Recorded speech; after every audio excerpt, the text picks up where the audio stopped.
All right, hello, ladies and gentlemen. So, in today's episode, we are talking to Summit Strength graduate Michael, who has recently come back from a successful expedition to summit Mount Everest.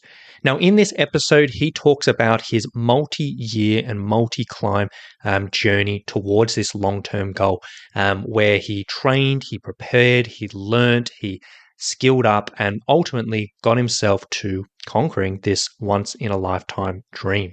In this episode, we explore a little bit about his training, about his preparations, about his lessons, and talk a little bit about his trip as well. A very, very informative and interesting episode for anyone who's aspiring for some big mountains in the future. So, with that being said, let's get into it. All right. Hello, Michael, and a big welcome to the show. Great to have you on, and really looking forward to having a bit of a chat today. Absolutely. Thank you very much for having me.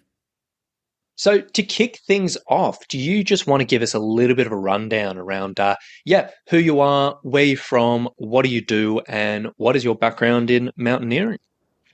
Sure. Sounds good.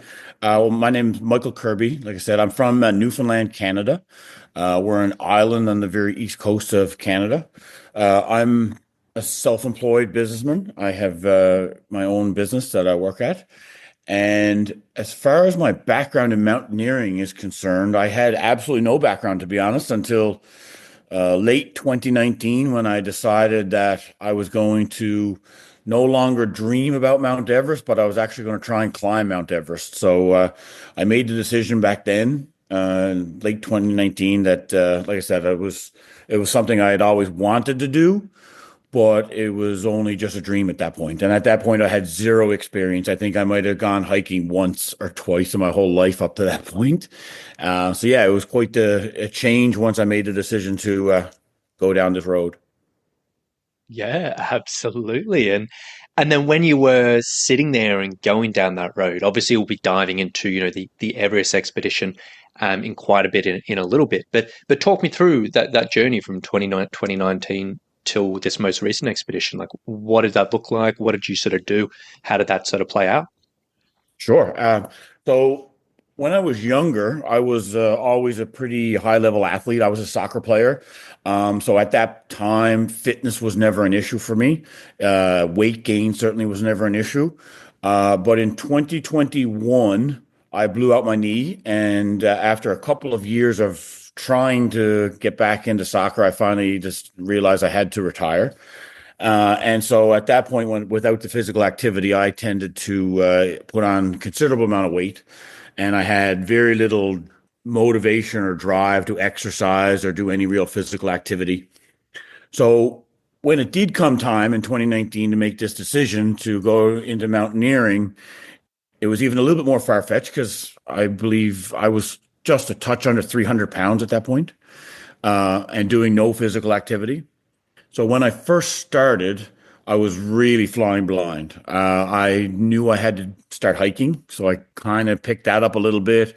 I do a little bit of work on a treadmill here and there. I did a couple of spin classes, but I was really treading water in the beginning. I didn't really have any idea what I was doing, and that kind of led me right up to finding you.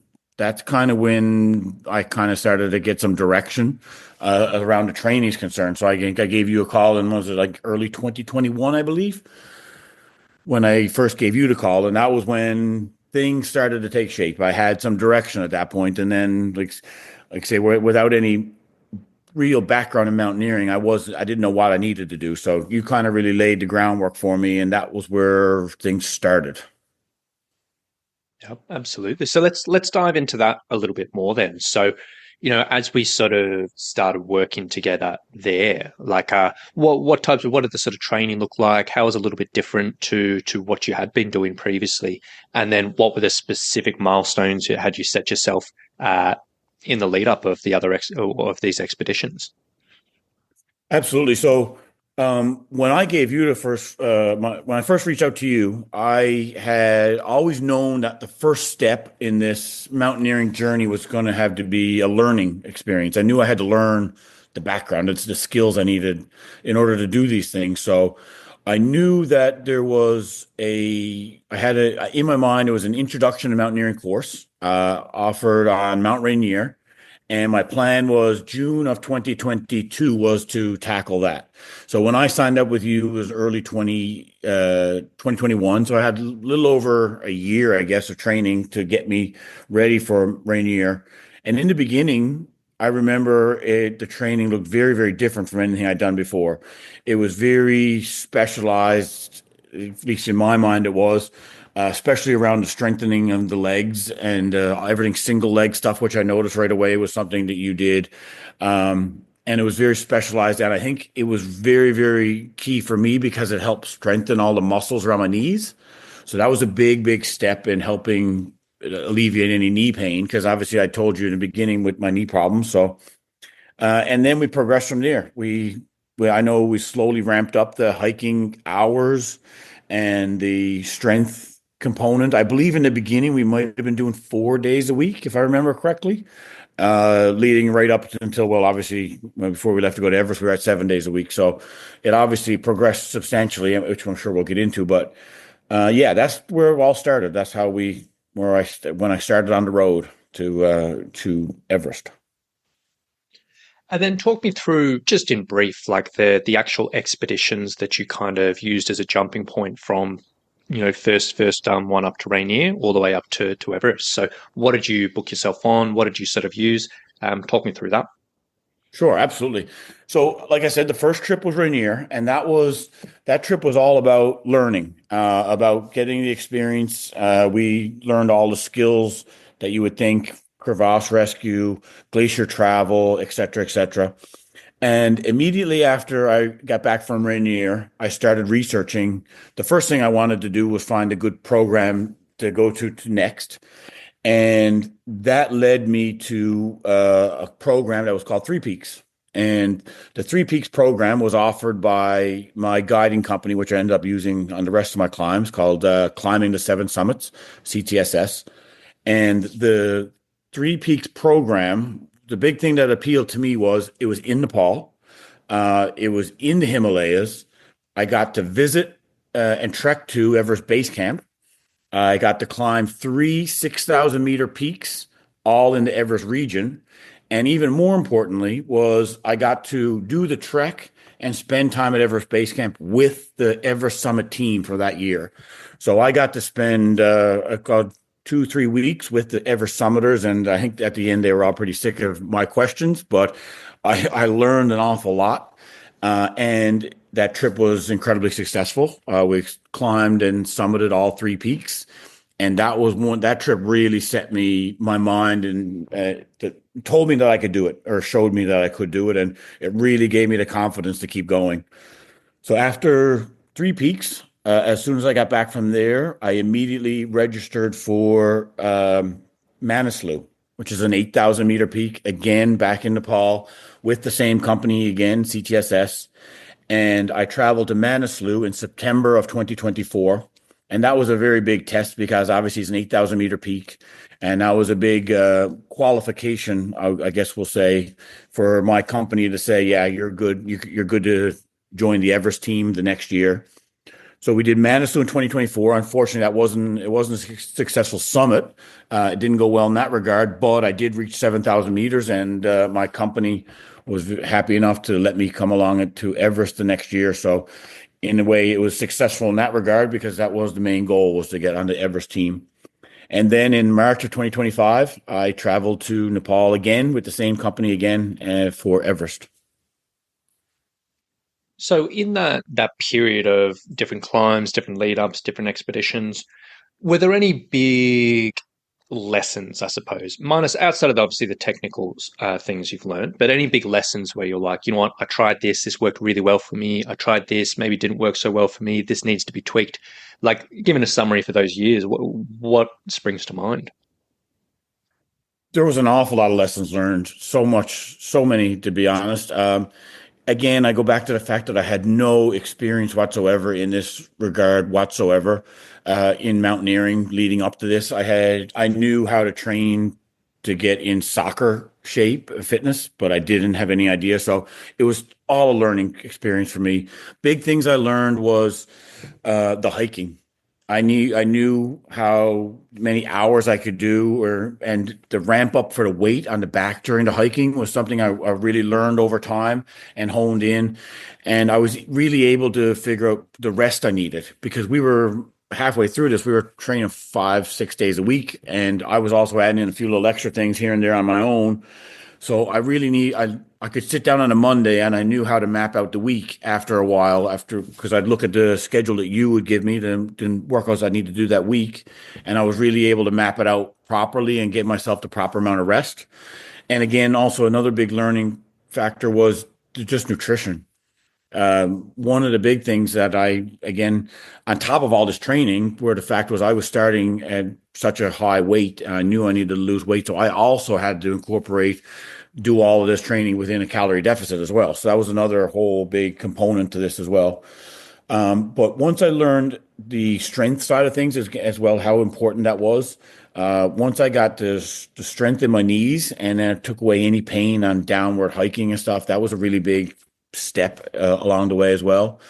But overall, I think everything that we kind of did together was a whole learning curve for me. It was all starting from new. You know what I mean? Yeah, absolutely. So I guess to follow up from that then, let's talk about let's hone into some of the details and the nitty gritty when we're talking about the Everest preparations. So, you've been through your years, you've been doing the training, you've been sort of like putting everything together, got those climbs under your belt. Everest is the next one in your sights. So let's kind of hone in on this. Um, when you're sort of looking at, okay, it's time to get back in action, time to get moving again. How did the training start initially for you? What was your week looking like? What did you do? Give us a rundown there. Sure. So I remember when I arrived home from Manaslu after that was in September of 2024. I had almost exactly 6 months, and I remember me and you had a conversation, and my thought process is that there's 6 months left before I take off on the biggest expedition of my life. What is that? What is there that we haven't done, or what volume haven't we not done that you can throw at me to? Because basically, I went with the philosophy that there's nothing I can't do for 6 months. So at that point, we upped our training from, I believe it was 5 days a week up to seven. One of those seven was an active recovery. But one of the big things that I really enjoyed and I think really, really helped me was we started doing extra heavy carries. And though I really, really, really found those beneficial. And also we were throwing in more high intensity intervals. We're doing some power intervals on the bike. And then the strength picked up a little bit. But overall, the big thing, so we would do 2 strength sessions a week. We would do a heavy carry. There would be a high intensity work on the bike. There would be a longer run, if I remember correctly. And then we'd have our active recovery day. And then I'd always end up doing something a little bit extra as well. Like some days, some weeks, what I would do is I would take our 2 strength sessions because it normally would take me about 25 to 30 minutes per session. And I would stack those together on a day. And then that would give me another free day where I'd probably go and do an extra hike because there was always one long hike every week. And we were able to ramp those up at times, which is another really good thing I really liked was how we elevated those every single training block, how the times went up and then the weights would go up. But yeah, overall, we were at 7 days a week that last 6 months leading into Everest. And then over those months, and as we sort of went through block to block to block, how did those sessions sort of progress? How did everything look a little bit different as we kind of honed in towards the leave date? Yeah, so we obviously everything progressed. Everything got a little bit more intense, a little bit longer, a little bit heavier. I remember in the end, I was doing heavy carries on the local hill. I got worked up to 100 pounds on my back, and I would take me about 25 minutes to get to the top of the hill, and then my wife would be waiting there. She'd drive me down, and I'd go back to the top again, and she'd drive me back down again. So that was one big thing, how it really progressed was the weight. And then also the hours on the trail really amped up in the last month or so before leaving. And then I found the strength sessions as well. Those progressed, getting a little bit heavier, a little bit more, I guess, specific, I guess we'll say. Um, but yeah, overall, it was a really good progress from September of 2024 right up until I left. It really, really, I found that last 6 month block to just be phenomenal.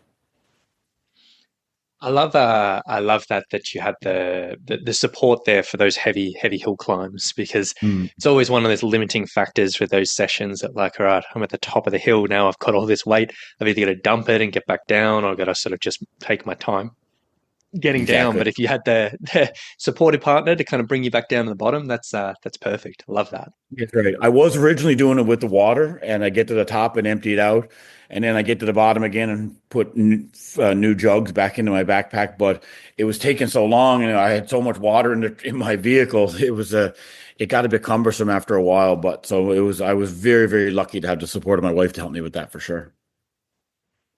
So through the journey, were there any particular, I guess, roadblocks or challenges that sort of came up over these like sort of 6 month period or over the whole journey? And if so, how did you go about overcoming them? Sure, yeah. There was all kinds of roadblocks. There was mental roadblocks. Sometimes I would, not so much in that last 6 months because I was so focused, but in the block before that, let's say it was between Three Peaks and Manaslu was almost 14 months. And that was a long time to just train and not have a trip, have something to break that up. There was some mental roadblocks for sure. Sometimes I'd get kind of physically drained and or mentally tired, and maybe I didn't want to train that day. So that was something I really had to overcome for sure. One of the challenges I found as well is certainly in that last 6 months was balancing training life and family life because obviously I'm training 7 days a week. I was very strict on my diet. Didn't really want to be, say, going out for family dinners or whatnot and things like that and social events. So that was a bit of a challenge doing that as well. And then there was just the challenges of injury. Every now and then you have some kind of something would hurt a little bit more, and then you had to try and find ways to work around that. And in particular, I had one fairly substantial injury that certainly slowed me a little bit. And as I remember, let you know right away when it took place. But I had a bit of an unfortunate incident with a trekking pole. I took a fall in January of 2025, and I ended up stabbing myself in the face with a trekking pole, believe it or not. It's such a freak accident, but I broke a bone in my face and I punctured my sinuses, and that was certainly a challenge I had to overcome. And luckily enough, I didn't require surgery, but it certainly slowed me a little bit. But at the end, I only missed maybe a few days of training, and then maybe the next couple of days after that was light training, but I only really missed a few days. So overall, I was able to overcome that. But those were the biggest things. The mental challenge was big, and the family challenge was big for sure. So let's talk specifics of each of those, and we'll talk about the trekking pole in a second because obviously that was Yeah. the big one. But mental side of things then. So when you were going through that bit of a stretch where you're like, oh my gosh, it's so far away, running into some barriers there. Can you remember anything specific that you kind of did mentally to kind of help you get over that barrier or help you with that obstacle, or how did you actually approach that? What I did was I started creating little challenges for myself. And that was something I don't know if I ever even really discussed with you, but what I would do is I needed something to show myself that the training was working and that I was getting progress. And so what I would do is I would come up with a challenge. So the very first one I did, I remember, was well before I went to Rainier. And I'd been training with you for 7, 8 months, and I had no idea how well I was progressing. So I set a goal was I picked, I think it was a route of four different trails that sort of interlocked here. And I said, I'm going to do them all together in one long, big day. And I did that. And that provided me the reassurance that, hey, this is working. Keep on the same right. You're on the right track. Keep going with this. And I did that a lot along the ways, at least every 6 months or so, or even maybe a little 4 months. I would always set some sort of challenge for myself. And by accomplishing or succeeding in that challenge, it gave me the positive reinforcement I needed to go for another 3 or 4 months. And that was really, really one of the key things for me. Before I went to Everest, I approached my brother who does a lot of like ultra marathons and stuff. So he's big into fitness. And we picked a very hard local trail. It's a bit of a loop. And I said, let's try and do 10 laps. I'd probably only ever done 2 or 3 before. And I said, let's try and do 10. And we did that. We spent that day and we did it. And that again gave me such confidence to know that the training that you were giving me was working. Because as much as I could see it in training, yeah, feeling a bit better in a strength session, or I felt a little bit better in my run today, or the heavy carry wasn't as bad. I still needed something a bit bigger, a bit more substantial. I needed an actual challenge. And that was, I think, the number one thing I did mentally to convince myself to keep going. Then how about with the family and the social side of things in that last 6 months? So how did you go about, obviously it was a challenge balancing it, but how did you manage that? So probably one of the bigger things I did, I'm lucky enough to be self-employed, so I have a bit more flexibility in my work schedule. I made a commitment. I did none of my hiking on the weekend. That was one big thing. I never did a long hike on the weekend. I always made sure I saved that time for home. I still trained on the weekend, but I would purposely schedule a strength session, say on a Saturday. So instead of hiking for 8 or 9 hours on Saturday, I was just in the gym for 30 minutes.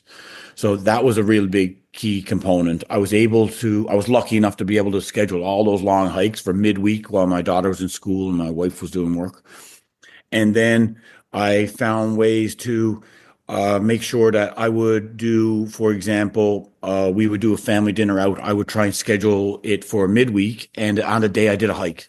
So it wouldn't be so bad. I made sure that it all lined up. So on that day when I burned a lot of extra calories doing a long hike, that was the evening that we went out to eat as a family and things like that. Those are some of the bigger things I did to try and balance that out. And And also, then let's oh yep.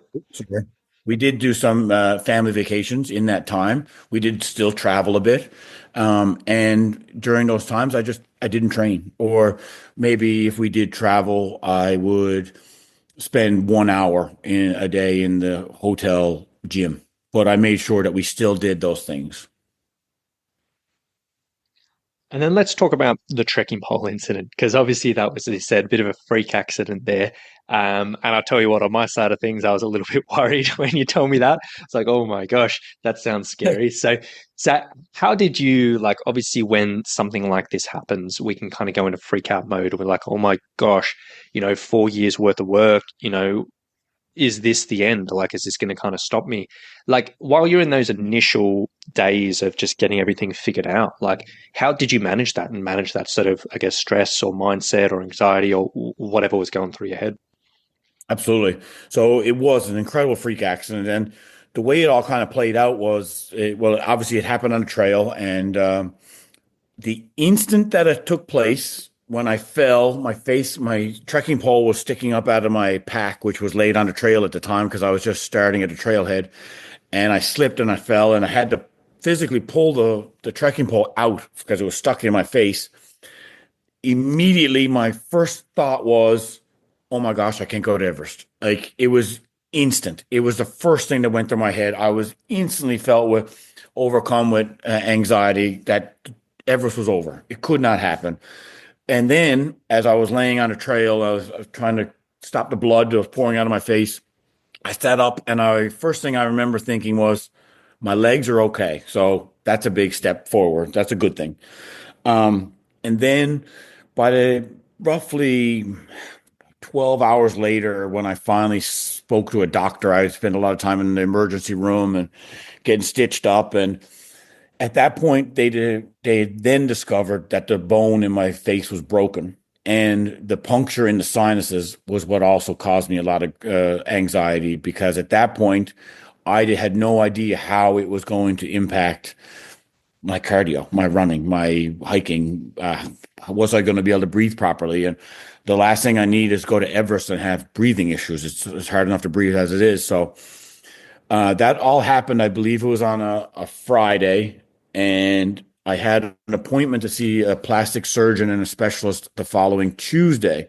So that weekend was a very long weekend, because had he told me that I would have needed some kind of surgery to put it all back together, whatnot, obviously that would have put Everest in jeopardy. So I was very anxious over the weekend, but I knew that I wasn't feeling too bad. Like, it didn't hurt a whole lot, and I didn't have any trouble breathing over the weekend while I was just at home. So on that Tuesday, I met with the plastic surgeon, and he told me that I didn't need surgery. And the first question I asked him was, well, what about the sinuses and how quickly can I get back to running or and training? And he told me that day that I could train that day if I wanted. He said you might see some swelling in your cheek because there was some play between the sinuses and the cheek itself.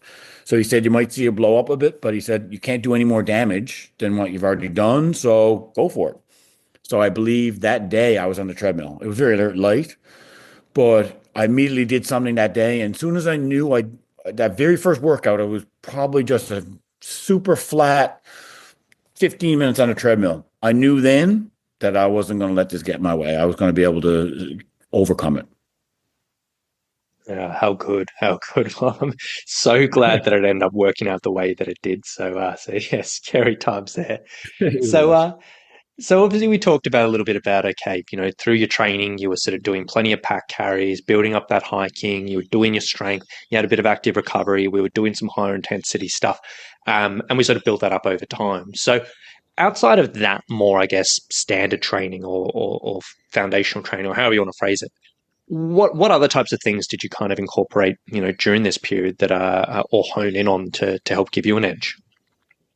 Um, to be honest, there was one thing that I added in, and again, I'm not sure I even spoke to you about it at the time, but I added in a lot of extra running on top of the seven workouts that you prescribed for me. I always did some form of any strength day, I always did some form of cardio afterwards. I always added a little bit extra. I always tried to do something a little bit extra. So there's a local trainer here at my hometown, and he offered these guided runs. It's just an audio thing that he has on his website, and he talks to you in your headphones while you run. And it was a phenomenal, just a little addition. I do like an extra 45 minutes on top of our extra work. So I always try to do that extra little bit to try and bring me over the top. And if we were doing heavy carries, I may have added the weight a little bit faster than was prescribed, but I was always trying to do a little bit extra. So I felt like I was going that little extra mile to achieve the goals. And then you mentioned a little bit earlier that you were diving into the nutrition side of things and put a bit of focus into that. So, like briefly, like what types of things were you really trying to hone in on that side of things, and what were you doing there? Sure. So previous to the trip to Manaslu, I was doing kind of all my nutrition on my own. I was always, I followed the philosophy of calories in, calories out, and operating in once I learned the concept of a calorie deficit, because that's something I wasn't really familiar with before. Once I learned that process, I found that the weight came off pretty quickly. So just to back it up a little bit, when just before I called you in 2021, I was almost 300 pounds. But when I went to Rainier, I had lost over 80. I lost over 80 pounds to get down before I went to that first Rainier trip. So I found that my nutrition was doing pretty good, but I also found that I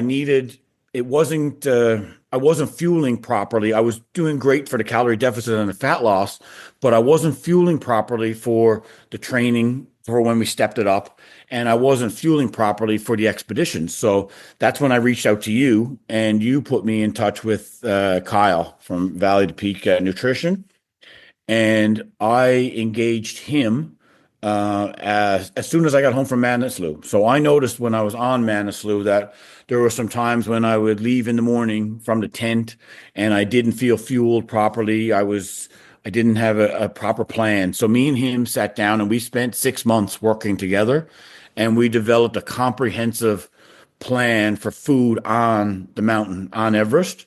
And the best part about it was he gave me the tools, I guess, or the knowledge that I could eat more carbohydrates than I was eating, and I could practice these nutrition on our hikes that you would prescribe to me. So previous, I would try and do a long hike, but not eat a whole lot because I didn't want to go over my calories for that day.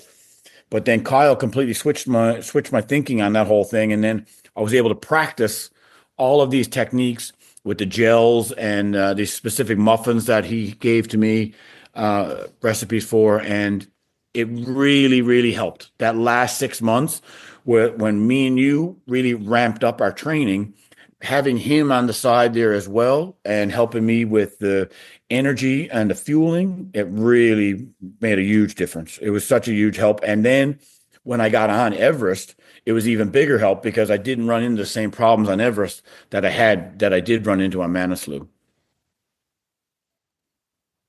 So let's talk about the trip itself then and the Everest expedition. And do you want to give me like the kind of rundown? You got into Nepal, talk me through, the period of, just getting up the mountain, getting up to base camp, doing your acclimatization. Give me that journey. Were there any challenges you experienced, anything that felt a bit easier? Just give us the whole rundown. Okay, sure thing. So I like to break it up into basically three phases.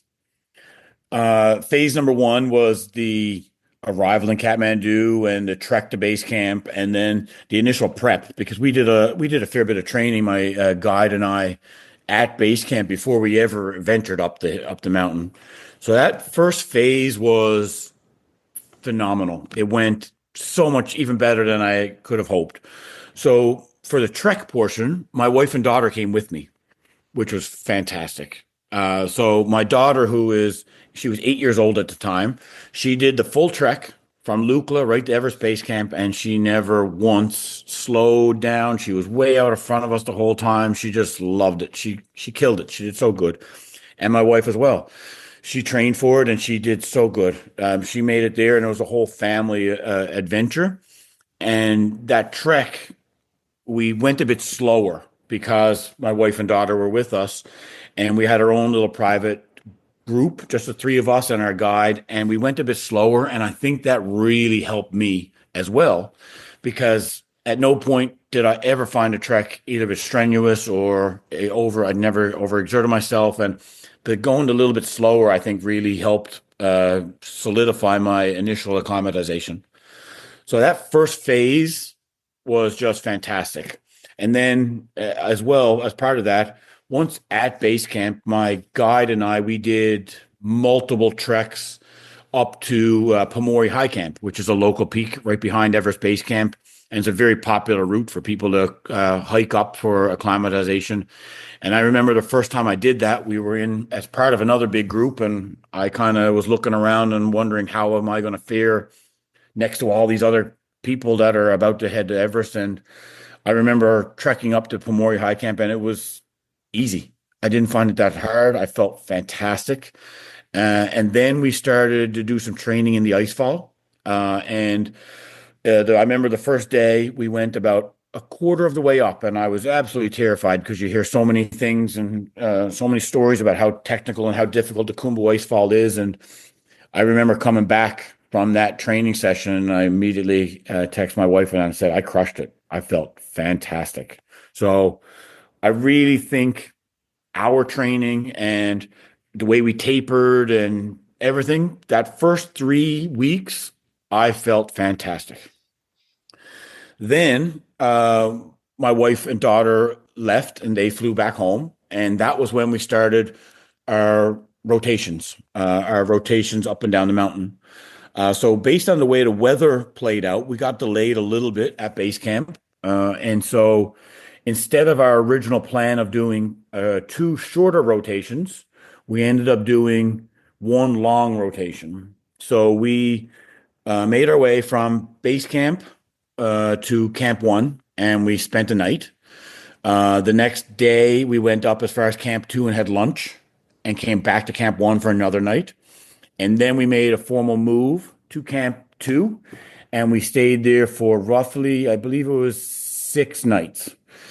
And during that time, I could very quickly feel my body start to deteriorate. At Camp 2, you're at roughly 6,500 meters, if I'm not mistaken. And sleeping at that level and dealing with the crazy swings in temperature, and the food was not as good up there as well. And my appetite started to go a little bit. From the time the first phase ended till the end of that rotation, I was not feeling very good at all. So when it came time to the last challenge of our rotation was we had to tag Camp 3. And once we tagged Camp 3, we could then go back to base camp and rest up for summer push. And I didn't make it. The first morning we left to go for tagging Camp 3, I went through many sleepless nights up there and I decided not to even attempt it. The next day, I still wasn't feeling very good. I was very drained, and I made it maybe three-quarters of the way, maybe half of the way up to Camp 3. But they determined that I was okay. They determined that the rotation could end. So we then started to make our way down to base camp. And I knew, based on the way I felt at that point, at the end of rotation, knowing that it was only maybe 4 or 5 days of rest at base camp before I could had to come back up and really go for the summit. I knew I wasn't in the right place. So I made the decision. Originally, I wasn't going to, but at that time, I called an audible and I hooked a helicopter, which brought me back to Kathmandu, and I did a full fallback. I went back to Kathmandu. I had 3 nights in the hotel. I rested. I ate an awful lot of food. I had a couple of massages, and I really reset. I really needed that reset because the time during the rotation up at Camp 2, it really set me back physically and it set me back mentally. I was from the first phase, I was so confident. I was feeling so good. And then a week and a half, 10 days later, I was feeling so bad and so drained. And I was just mentally, I was kind of defeated. I really needed to reset. So the 3 days back in Kathmandu, I immediately rebounded. I got my energy back. My appetite came roaring back, and I felt phenomenal. And it just so happened that our expedition leader was back in Kathmandu with me at the same time, and he spoke to me the day before we were due to go back, and he said there was a weather window opening, and the forecast looked like we were at that time we were predicting a summit on May the 13th, but it meant us leaving them from Kathmandu the next morning, and then the next night leaving to head to the summit. And he asked me if I was up for that, and I said absolutely. I called my wife and I confirmed with her that everything was all good. And I spoke to my guide and made sure he was all good.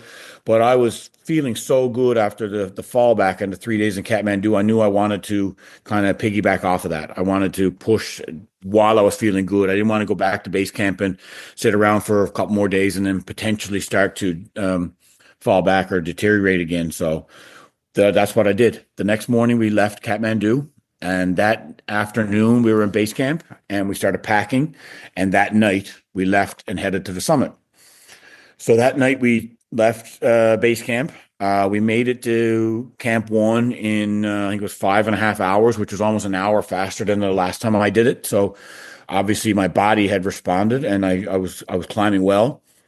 So we spent the next day and night at Camp 1, just resting, relaxing. The next morning, we made it to Camp 2, and we had a plan of one night at Camp 2 before taking off for Camp 3. And at that point, we were told that the weather window had closed. It wasn't going to work out, the original plan. So they told us they wanted us to sit and wait at Camp 2. So immediately, my mind shifted to worry again because the last time I spent extended nights at Camp 2, my body deteriorated and it didn't go well. So we spent 3 nights at Camp 2 instead of the planned one. And luckily enough, I was still feeling pretty good. So we left after 3 nights and we headed up for the summit. The move from Camp 2 to Camp 3 was a bit of a concern to me because the last time I tried it, I didn't make it. But luckily enough, I was still feeling really good. We moved from 2 to 3, and half of that climb is up the Lhotse face, which is incredibly steep and incredibly challenging.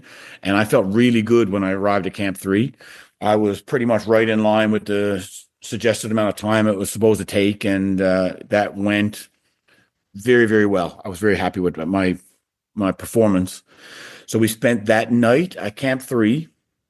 We woke very early the next morning to head to Camp 4. And this is when I really started to find it challenging. That morning when I woke up at Camp 3, my appetite wasn't where it should be. I didn't really want to eat. I forced some food into me. And I wasn't out of Camp 3, not 2 hours, and I kind of hit a wall.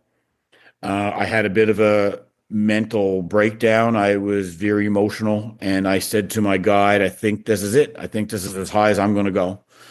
And I had a flag with me. And this flag was signed by all the kids in my daughter's third grade class. And it was very important to me that I was going to try and get it to the summit for them. So I asked my guide, I said, could you please pull it out of my pack? Because I'd like to get a picture right here, because this is going to be the highest I'm going to go. And he grabbed it out of my pack and he said, no, not yet. And he put it in his pocket. He wouldn't let me have it. So he said, let's go a little bit more.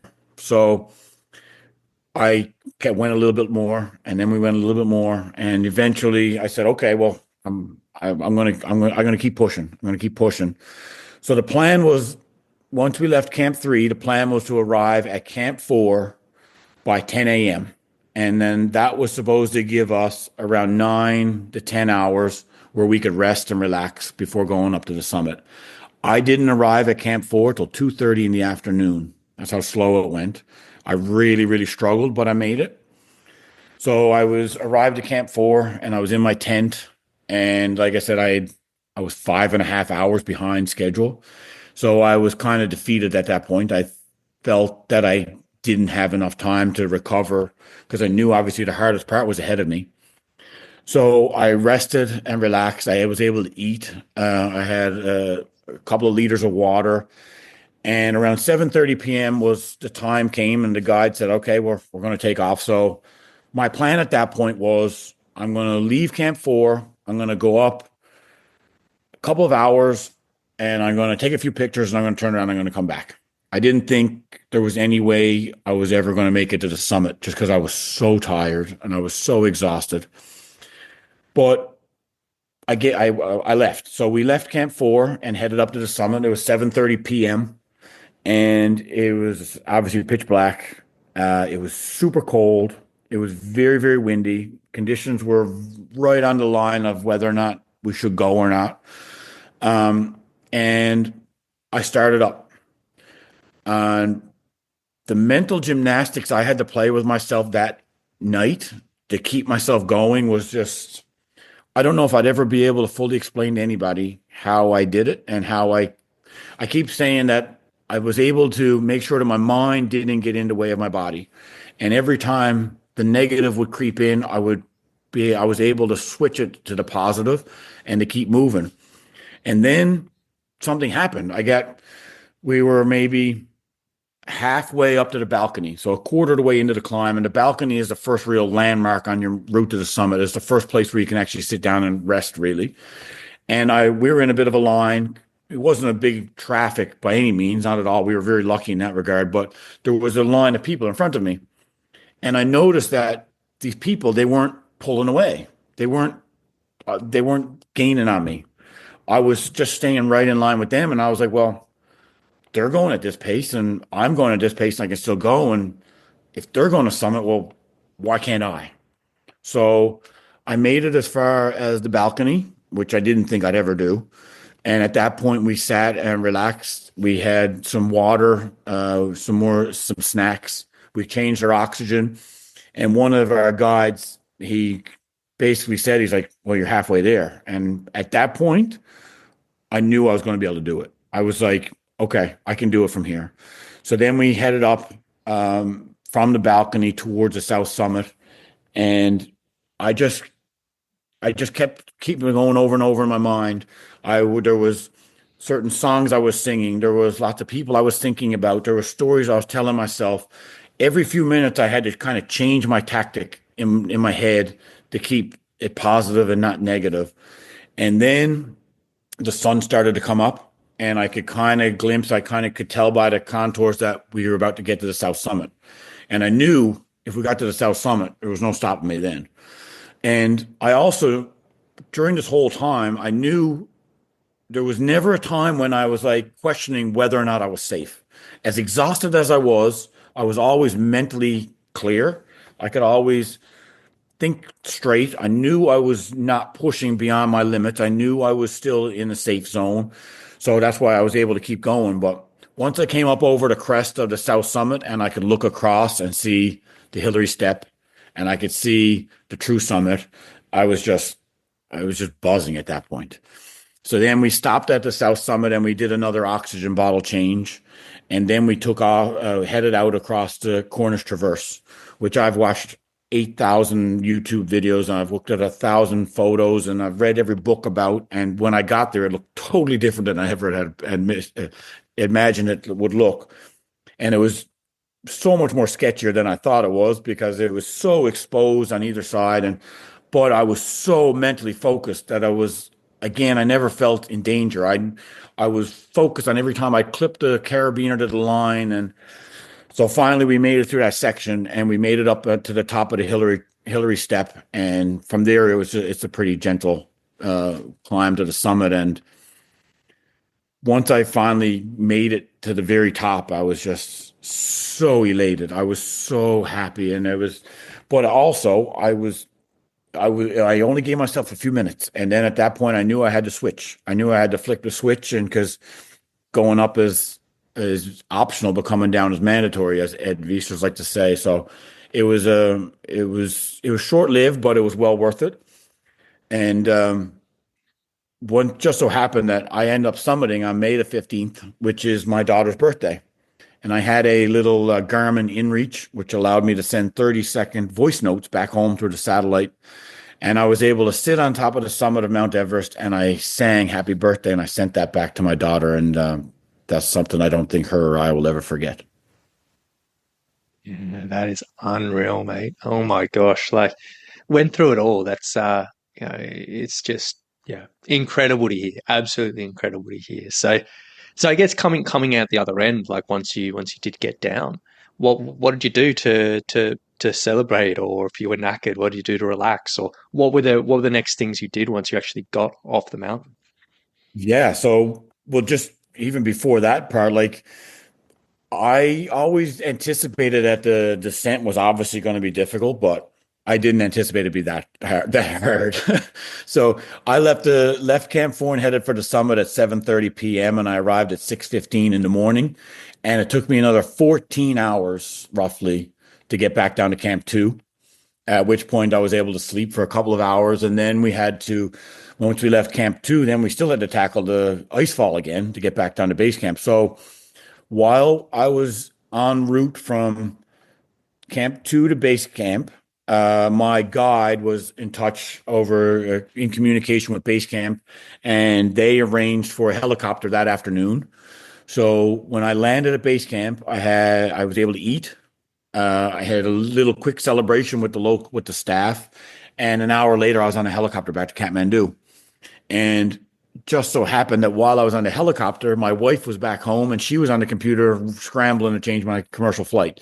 So I was supposed to leave a week later, but I landed in Kathmandu and I had enough time to go to the hotel, get a shower, have a meal, and immediately turn around and go back to the airport. And I was on a commercial flight back home that night. So I summited on the fourth. Sorry, I summited on the 15th. I was back in Newfoundland, I believe, on the 18th. I had a group of close on maybe 50 family and friends meet me at the airport, which was just so incredible. But I was so tired. I slept pretty much the whole way from Kathmandu through Hong Kong and back home to Toronto and then on to Newfoundland. I slept through most of every flight. I was so exhausted. And then when I got home, it was just a whole week. I didn't go right back to work when I got back. I spent the whole week home in the house with family. I had lots of friends come visit. And then the next weekend, we had a big summit party at a friends of ours restaurant. And it was so awesome. It was so incredible. I got to say, I was so happy, and the reception from my family and friends back home was just so incredible, and it still is to this day. I'm still blown away by the response from it all, and I'm just so happy the way it all went. So, so now this is done, and we were sort of saying, at the before we even started recording, that you're still kind of flying high after all this, and you've got so much going on. But what do you feel like is next in the world of climbing? Is this it? Is this like the long term goal? You're like, boom, I've done it. Like, I'm ready for a new challenge, or have you got more climbing ambitions? What are you kind of thinking for the future? As far as climbing is concerned, at the moment, I'm done. I'm done. Yeah. I set out for this goal of Mount Everest, which again, when I first set this goal or when I first started, I thought I really think maybe I might have thought in my head, gosh, I'll work out for 2 weeks, I'll feel a little bit better, and I'll go right back to what I was doing. But it was almost 5 years of training to get me here, and at the moment, I have no desire to go climbing again. Now, if that changes in a few months, maybe. But that being said, I do want to do something. I don't want to. It's funny enough that when before I started with you and down this whole journey, I never ever wanted to get off the couch. I didn't want to go exercise, and I've been home a little over a month and a half, and I've for the last 2 weeks I've either run or lifted weights every day, which is I think one of the best parts of this whole story. The fact that now I almost crave it. I want to exercise now. I don't want to go a day without exercising, and I think that's going to suit me so well for the rest of my life and for my health and whatnot. And I have in mind maybe kind of thinking about maybe, I don't know, some kind of a running adventure, ultra Ironman. I don't know, something. I really want to have something to shoot for at some point. But as far as climbing is concerned, not right now. We may do some family trekking, which I think would be really good because my wife and daughter really enjoyed the base camp trek, and I think we've started to loosely talk about Kilimanjaro, which is it would be and that obviously is part of climbing. Don't get me wrong, but that'd be like a family adventure. So we might look at doing that in a year or so. But overall, right now, I'm feeling good. I'm running and lifting weights every single day, pretty much. And yeah, I'm kind of enjoying this not having a great big goal right now, but at some point I'm sure I'll have one.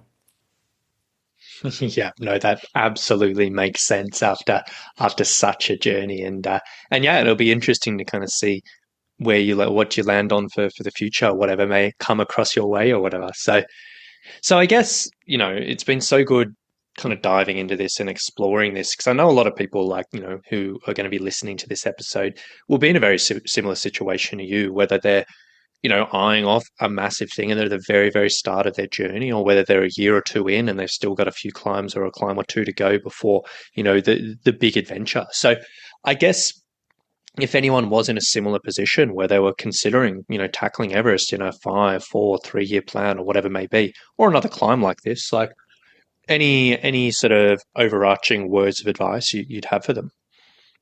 Absolutely. Um, do it. Like, I'm so happy I did it. I'm so happy I put the work in. It's so well worth it. But I think what made what worked for me was the fact that I broke it down into such small incremental parts. I didn't just start out and say, this is it. I'm not stopping until I climb Mount Everest. You know what I mean? I even like I said earlier, with these little challenges I created for myself, even these little milestones in between these trips that led up to Everest, those little incremental goals that I set for myself was so crucial to reaching the whole ultimate goal. Breaking it up into smaller bite-sized pieces made the whole huge goal so much more attainable. And I think that if you just set out with the one great big goal, and it can be daunting to just think about that. But if you start small and keep it small, and then set these little incremental goals, I think you can be very successful. Fantastic. And I guess, we've covered some really, really interesting stuff today. And it's been so good to kind of hear about your actual journey and your experience like on the mountain, because this is the first time we really had a proper debrief and everything as well. So I guess beyond what we've sort of covered today so far, was there anything else you'd like to add, or anything else that you didn't get a chance to chat about today? I don't think so. I think we've covered everything that I can think of. Like it's great to be able to talk out the whole trip in great detail. I love it because I think every time I retell the story, there's a few little details that I keep remember again. But no, overall, I don't think so. I think if there's certainly if there's anybody out there listening to this who is contemplating using your services, I would highly recommend, because I don't think I certainly would not have made it to Everest without you. That's for sure. There's without a doubt. I needed that structure. I needed the your knowledge and your guidance to, because again, like I didn't know what I was doing in the beginning. So that was a critical component. And well, I think it's just evident that when we started together in 2021, I stuck with you right till 2025, the whole way through. So I was very happy with the way that all went. And it was so if there's anybody contemplating that, they should without a doubt give you a call. Oh, I appreciate that, mate. But yeah, well, thank you so much for coming on today. Like, it's been so interesting, as I said, just hearing a bit more about your journey. I know a lot of people are going to be super interested in hearing your words and just getting a little bit of insight into kind of all the stuff you went through in the lead up in on the mountain and everything like that. So, thank you so much for coming on, mate. It's been such a pleasure having a chat, and yeah, and really looking forward to getting this out to the public. Absolutely. Thank you very much. Really appreciate it.